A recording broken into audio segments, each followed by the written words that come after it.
if you own everything but can't get nothing done, then that doesn't really help anybody. So it's about ownership and collaboration. And sometimes you gotta give up some ownership to collaborate.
Jump straight into this conversation. Okay. You have over 20 years in the industry. No.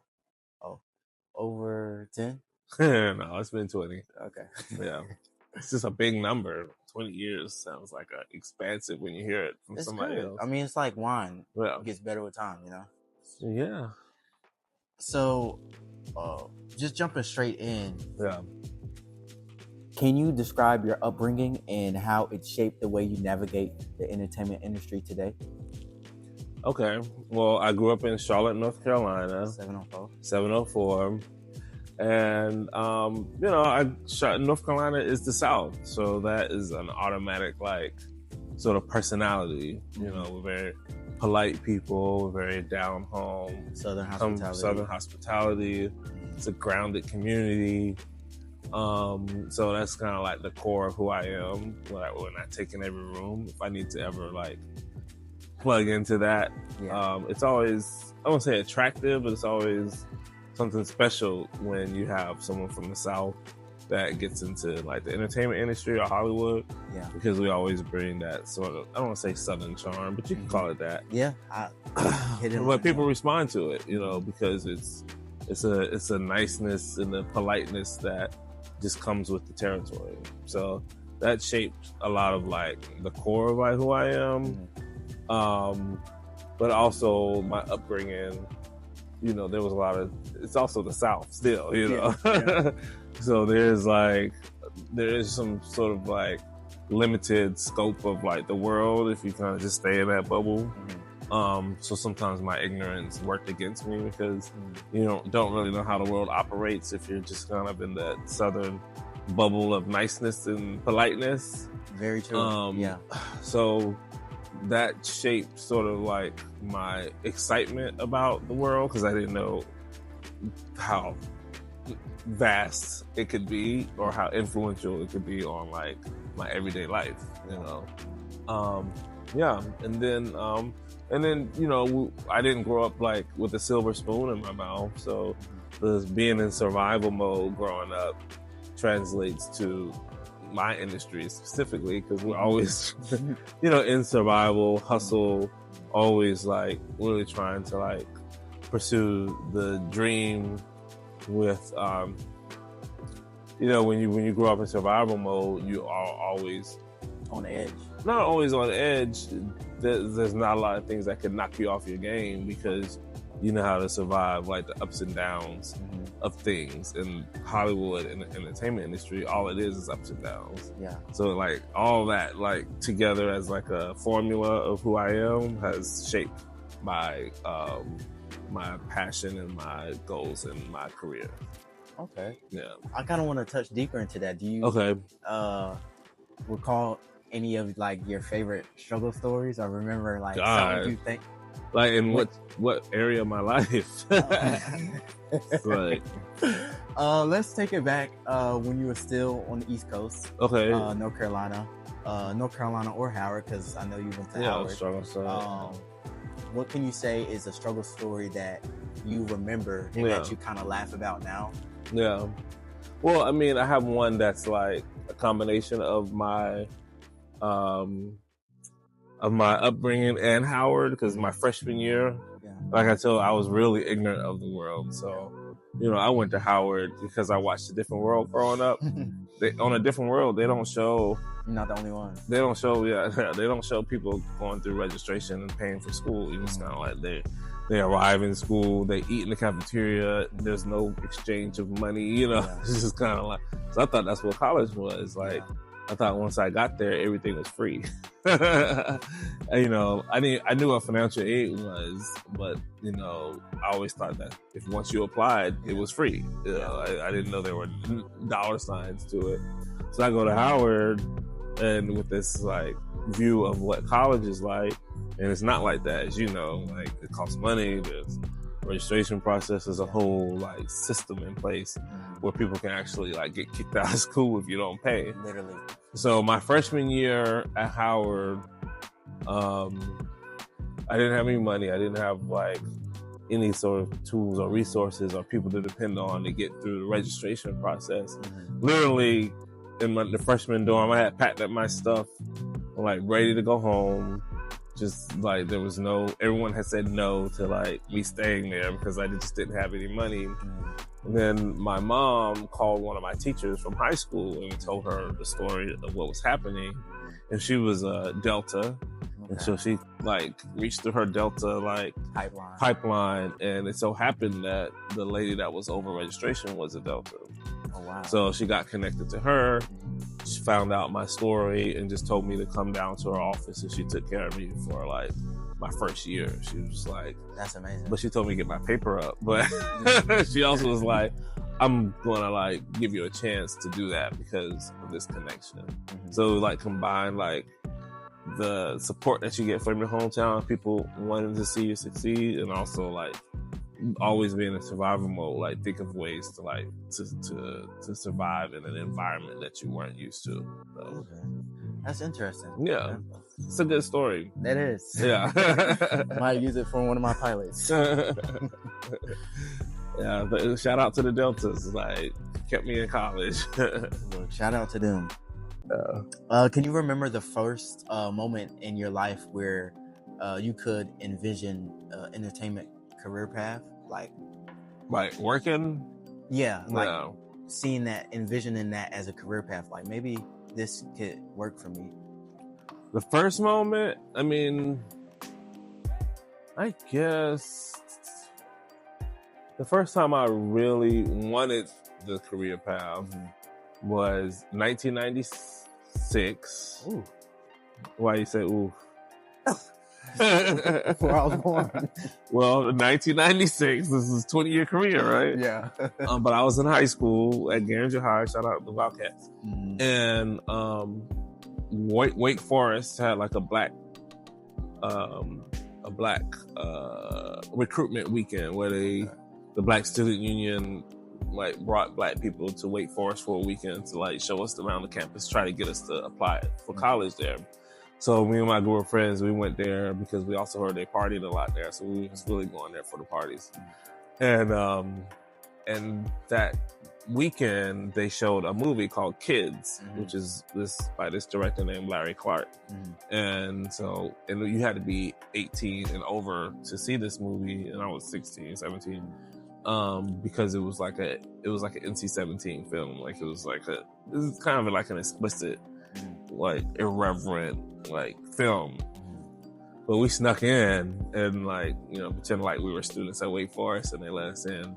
And it was just like an amazing, like I had never seen any movie like portrayed like that. I had never seen A Generation, which was my generation, like portrayed like that on film and our struggles.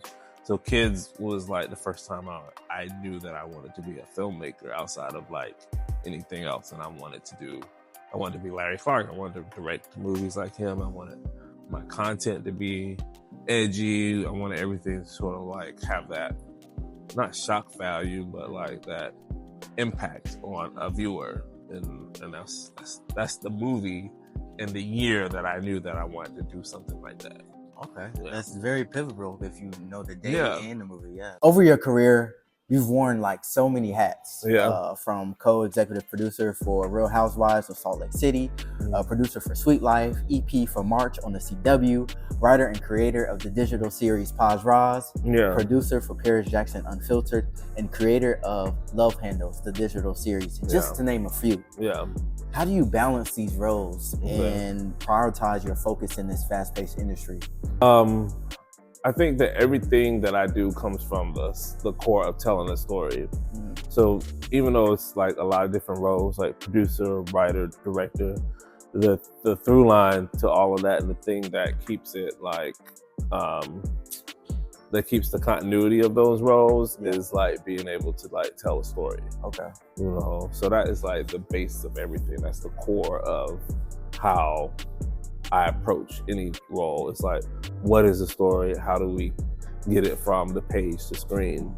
And all those roles sort of like equate to that. You know, if you're a producer, you're thinking, how can we physically get the product from script to screen? If I'm writing, I'm like, how do I tell a story that makes sense on the page and will have impact on the screen? If I'm a director, I'm like, how can I visually tell this story from script to screen? So, but it's all like centered around like telling a story. Would you say the umbrella is storytelling? Yeah, for sure. The umbrella of everything I do is storytelling, whether it's scripted, unscripted, digital, music video, fucking Facebook post, you know. Yeah. I felt that. How do you navigate the creative and business side of production, and which part of the process is most rewarding?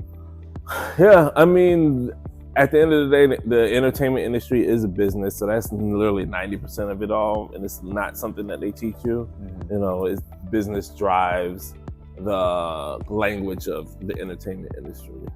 So balancing that is not hard because you can't get nothing done without knowing the business. You know, or if you can't be effective if you don't know the business of the industry. Right. So the balancing like the creative process and the business side of the industry can get complicated because no one wants to talk about the numbers and the budget. They don't want to talk about like the marketing, and you know, it's like, I just want to tell a story and I don't care about how it has to be made, because I feel like when you're a storyteller, you're like, I have a story inside me. I just want to tell a story that I want to tell. But the business side is like, well, we need more information. So you're forced to learn the business side. Yeah, you're forced. You're like, how much does it cost? And you're like, well, I don't know. Like, you know, where are you going to shoot it? What about the tax incentives? What about all the paperwork, the guilds, and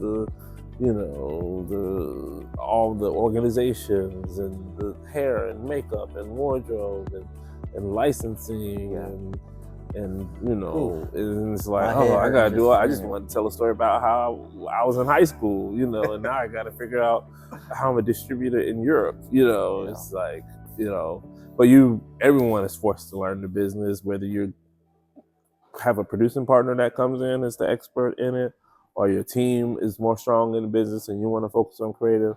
Me, I like to know like both sides equally, and that's why you see me as a producer also, not just like not just a writer, director, but the producing side of me is strong too.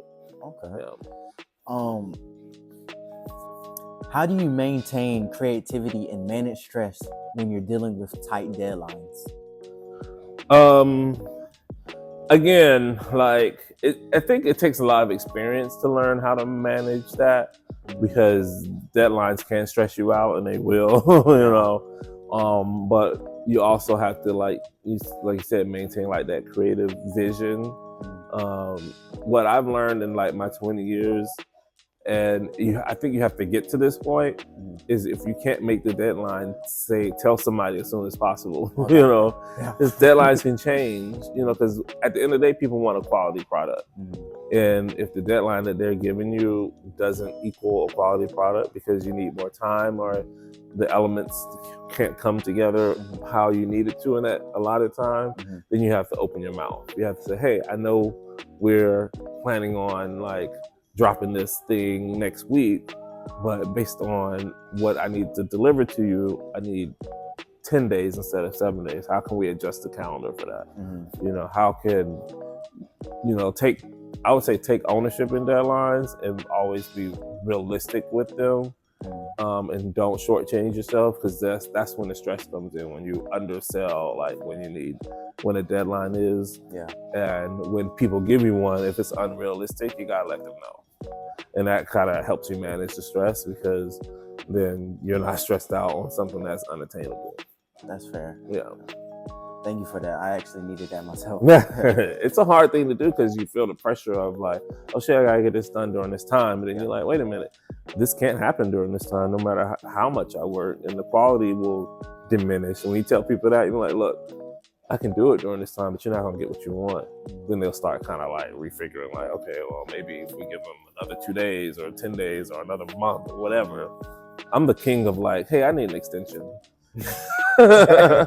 I need an extension on this deadline. You know, I would say that really quickly. You know. Okay. So open your mouth, guys. Open your mouth. Communicate. How do you see the landscape for Black creatives evolving over the next decade? Oh, wow. The landscape for Black creatives evolving over the next decade is very interesting, because the industry is shifting and moving really fast. It's really hard to predict what is the hell we're going to be at in the next decade. Right. Because technology is advancing faster and faster. AI. It's like weekly. I think the evolution of the Black creative is constant evolution.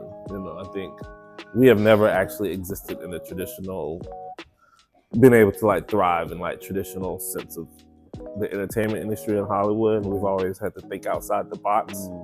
I think starting like in the 2000s, we got a little comfortable because the industry was like championing diversity and equity and inclusion and giving us seats at the table. And we got real comfortable at those tables. And now the industry is kind of reversing their promise to Black creatives and eliminating those roles and minimizing like which creatives get across the line, you know, and picking and choosing, almost going like reverting back to like old Hollywood. Right. So I think what they don't understand is technology has also caught up with their mentality, and Black creatives are realizing they don't need the system to operate and to create and to get their stuff out to their audience. I think the evolution of the Black creative is always connecting to your audience and community first, and then using that as a value evaluation to anybody that wants to like help you. You know, it's like I think just across all creative people are going to be able to connect directly to their audience more than ever before, and the studio system is going to like be basically eliminated, because who's going to stop me from uploading my movie to, you know, Tubi, you know, and people want to watch, and then I don't need you, you know. So the viewership and attention is within these social platforms a lot of times. Not to say people don't go to the movies, but you know.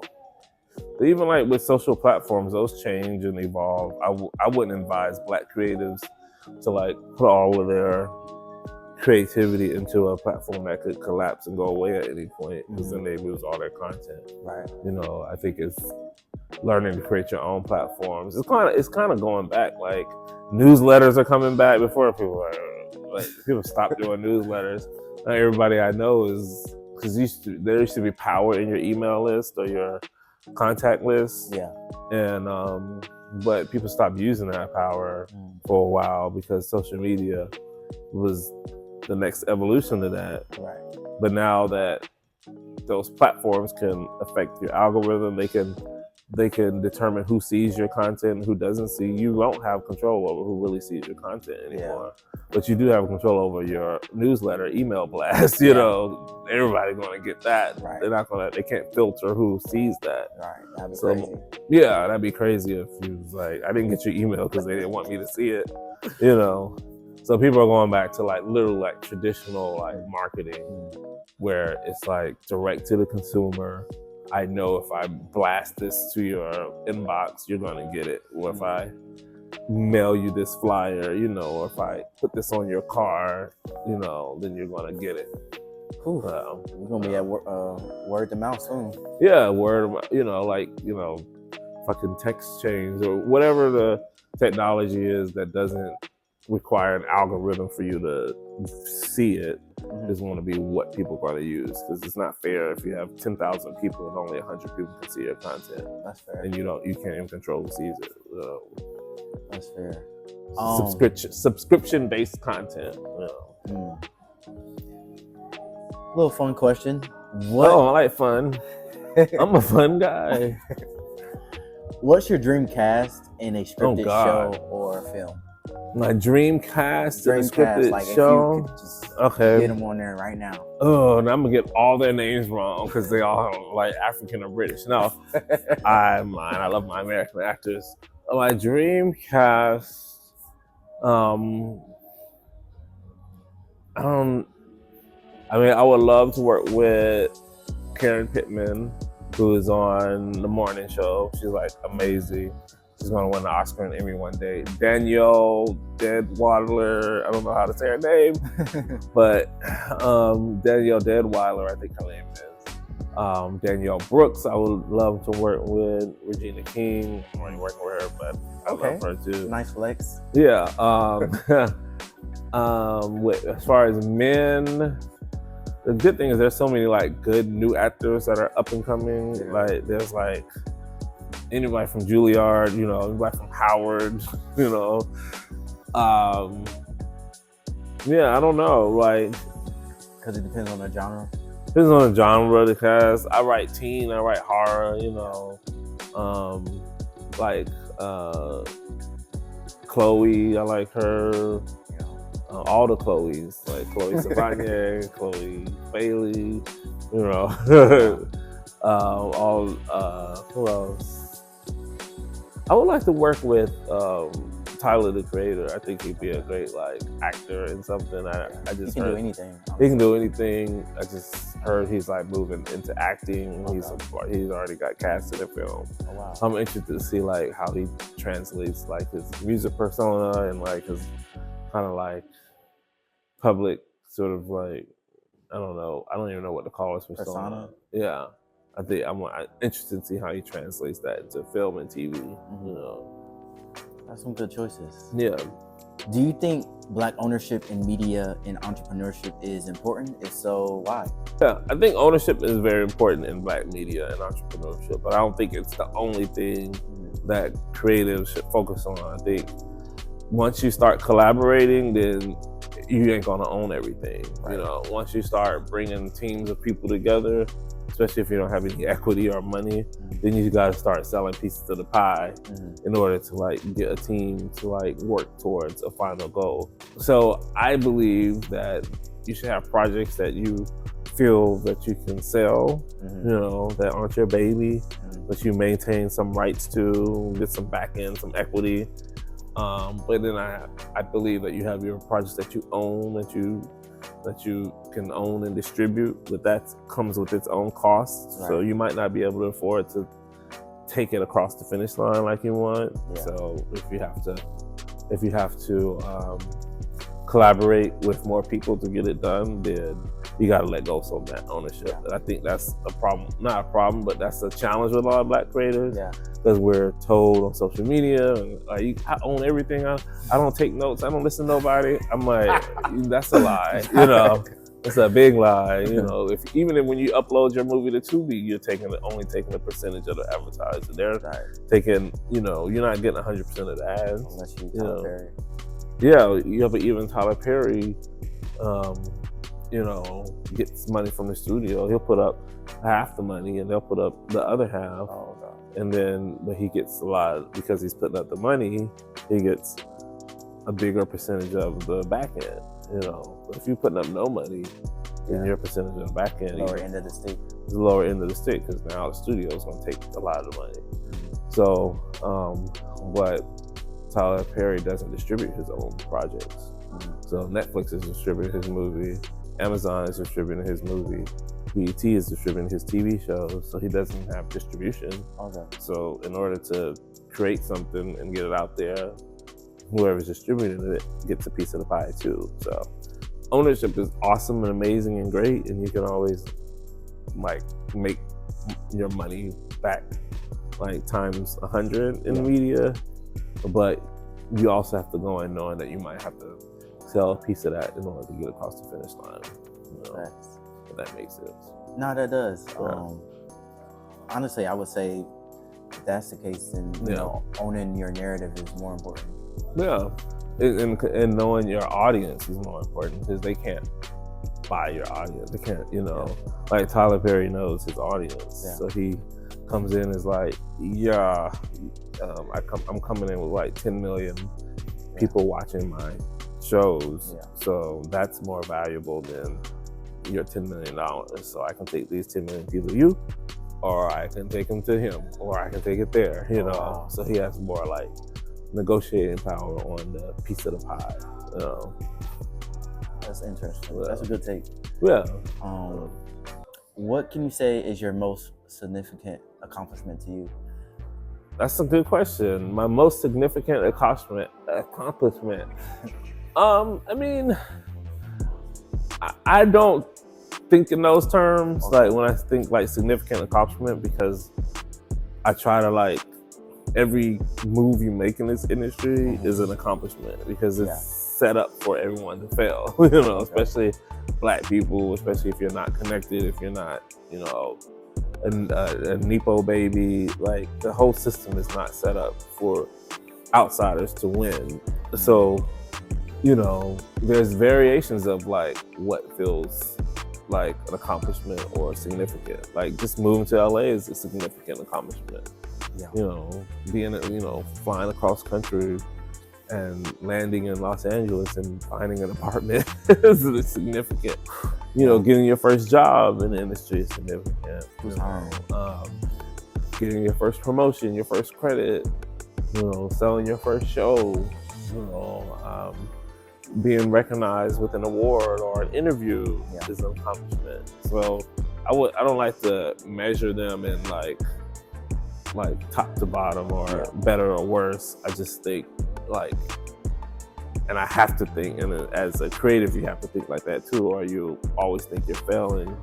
Like everything is a significant accomplishment as you move towards your goal, because one has to happen before the next and the other. Like it's like a puzzle. It's like building a house. You're like, oh, what's the most significant part of building this house? Well, you can say the kitchen, but the kitchen don't exist without the fucking bricks, and the or the wiring. Like all of it is needed to build the house. That's an insightful answer. I like that. Can you share what project you're currently working on, or what we should look out for from you? Okay. Projects I'm working on. Oh my God. So, I work in scripted and unscripted, and like I just said, I believe in ownership of your content, and also you can work for other people and make money too. Right. So currently, as a producer in unscripted, I have 2 projects that are coming out soon. Oh, wow. One is a project for Hallmark that I'm the co-executive producer on. Okay. It's a dating show. They're launching Hallmark Plus, which is their streaming service. And I put a team together, and we're shooting the show in Atlanta called Small Town Setup. Okay. So Small Town Setup, it might drop during the holidays.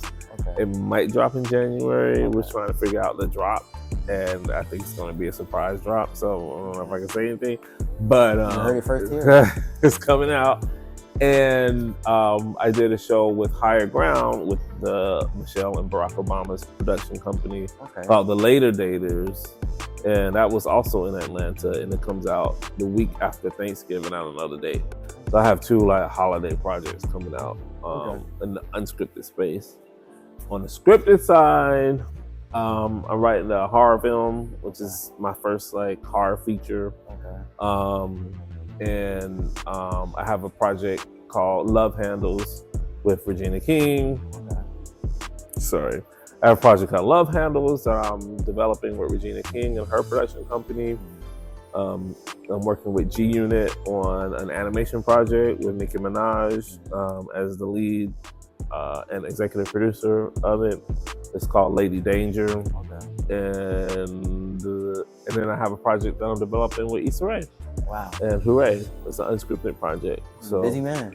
Busy. Like that's the lesson. It's like plant a bunch of seeds because sometimes they grow, sometimes they stall, sometimes they die on the vine, but always have like multiple sort of seeds growing in different gardens, so you're not stressed out about one thing.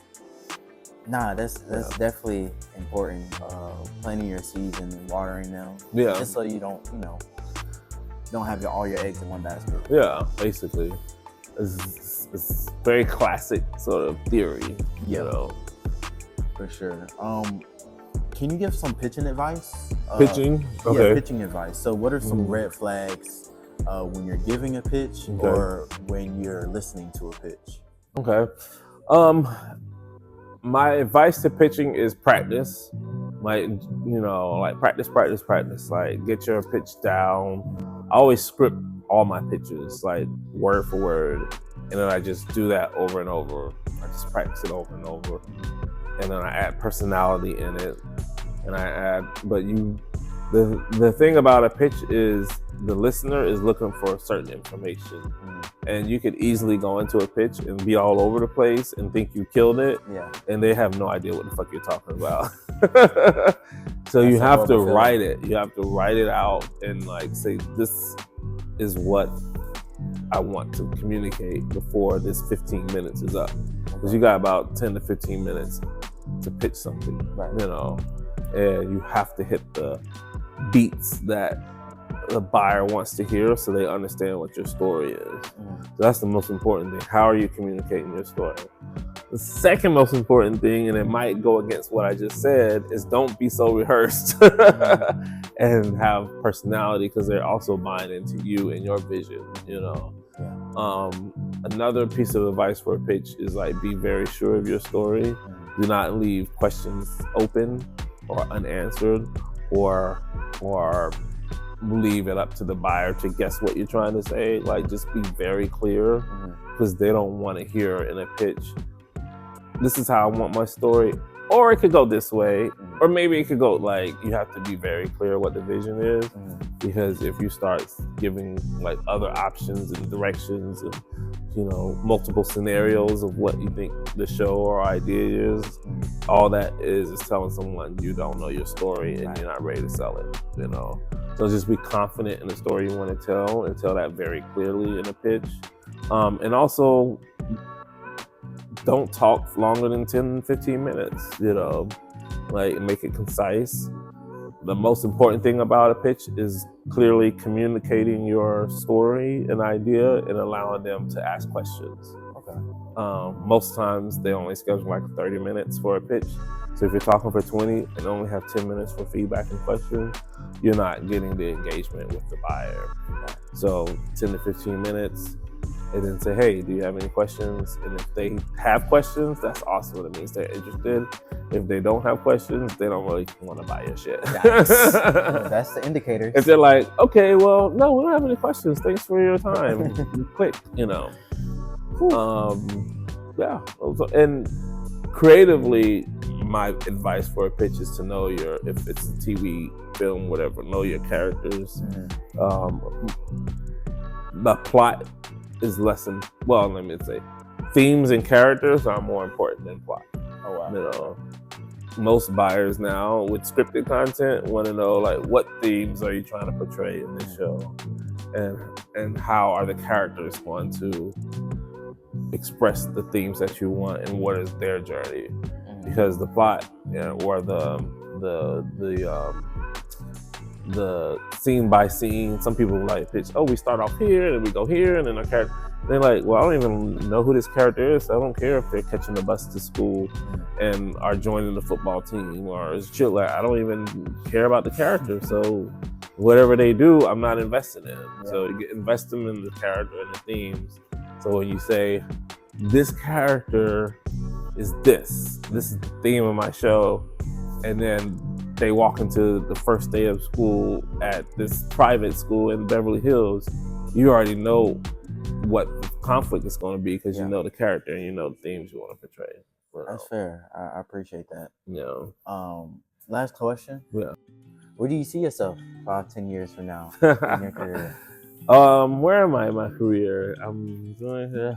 I mean, that's a good question. Like, in the next 5 years, I definitely want to be just selling. You know, I want to have multiple projects on the air. I want to have my unscripted projects and my scripted projects. I want to win like an Emmy for all genres on the same night. Okay. Like I want to win. I want to be in the comedy category. Wow. I want to be something in the drama category. I want to be something in the documentary and reality. And I want to win all three of those on the same night. You're gonna need some help carrying all those. Yeah, I am. I mean, I can do the Beyonce like Grammy hold position. So that's the goal. In the next 10 years, I want to build a studio, but not in a traditional way, because I think physical studios are going to sort of not fizzle out, but because of AI and technology, a lot of things you can create graphically, and that look realistic and can get right to the audience. But I do want to build a studio that is in a place like maybe my hometown of Charlotte, North Carolina, where I can also train people and educate people on like the industry. Okay, legacy. Yeah, I mean, you want to put your name on something that lives beyond you. You know, so when it's your time to go, whenever that time to go is, you can like have a legacy of, or you can continue giving back even when you're not around. So I think the most important thing, especially for Black creatives, is like education. And for a while, there was so much gatekeeping in the entertainment industry that you had to go to like a film school to learn something and pay $100,000 or go to USC. And really, it was really just gatekeeping, you know. So if we can eliminate gatekeeping by building like a studio or a facility where someone that doesn't have to leave their hometown can still be a storyteller the way they want to be a storyteller, I want to contribute to that. That's what's up. I really like that. Yeah. Well, I appreciate you, Carlton Jordan. Thank you. I appreciate you. I'm so glad to interview you. You had a good handshake. Yeah, you know, I've been practicing.